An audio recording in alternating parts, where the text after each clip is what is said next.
Hello, this is Dr. Herdig with Chiropractic. I have Eduardo here. He is going to be our model patient. I know y'all seen him around in the office. And with that, we're going to show you how we really assess TMJ issues, from deviation of the jaw whenever we open our mouth, how that TMJ joint is actually functioning. And we're going to talk about the muscles that can cause that tightness and other things that we do in order to help with that. All right, so if we look here, I'm gonna set my fingers right here on his TMJ joints, and I'm gonna have you open your mouth slowly.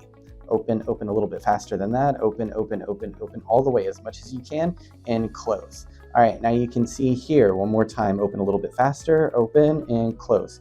So what's happening is you can see that when Eduardo opens his mouth, it shifts off this way, and then it curves back again here.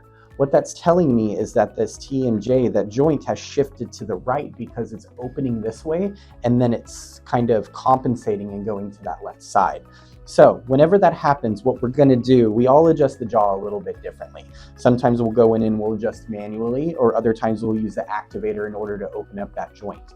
What I like to do when I'm assessing the jaw is really look at the muscles. So the muscles that I'm looking at for the jaw first are going to be right here at the angle of the jaw here. I'm going to go right underneath, and it's this muscle here. Those are called our pterygoids. Now this one's pretty tight on this side. This one's actually more tight on that right side. You feel that discomfort right there? Is pretty tight, right? Whenever you push on that muscle, you know you're doing it right because you feel it like really in your throat, and you're like, why do I feel that there? You're pressing on the right muscle, okay? Now from here as well, right here onto the sides, we have the buccinator. Okay, that muscle right there gets really tight, especially when we bite down or we grind at night. Okay, grinding at night is something that we really take a look at because that's gonna hurt a lot whenever you're just clenching down at night, you're not noticing it. Also in really stressful situations, a lot of people will start to get TMJ issues.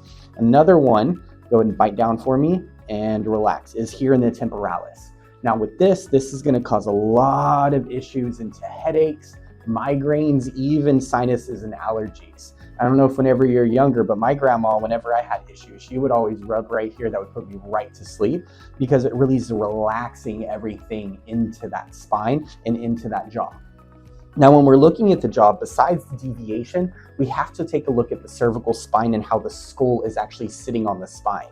So whenever I'm palpating and whenever I'm feeling Eduardo's skull right here, we're a little shifted. It's a little rotated right here.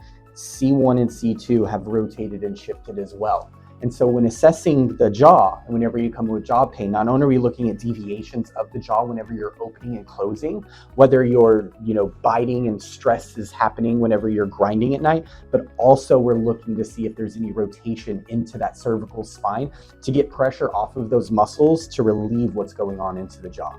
If these are things that you're experiencing, or you pressing on the muscles that I just showed you and you're like, man, that kind of hurts, give us a call at Chiropractic. We would love to take a look at it and see if this is something that we can help you with. Y'all have a great day.